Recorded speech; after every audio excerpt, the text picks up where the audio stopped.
I am so weak. Mahina po ako, Father. May limitasyon po ako, Father. Tao lamang po ako, Father.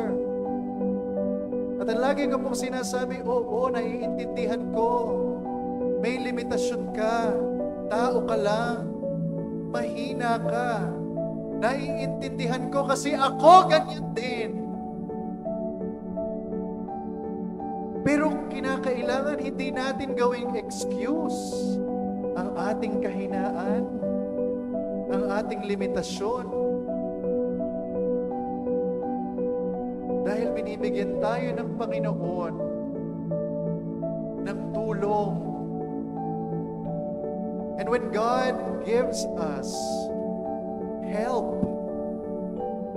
especially in the form of His body and blood, in Holy Communion, we should cooperate with the grace He is giving us. Kooperasyon sa grasya ng Diyos.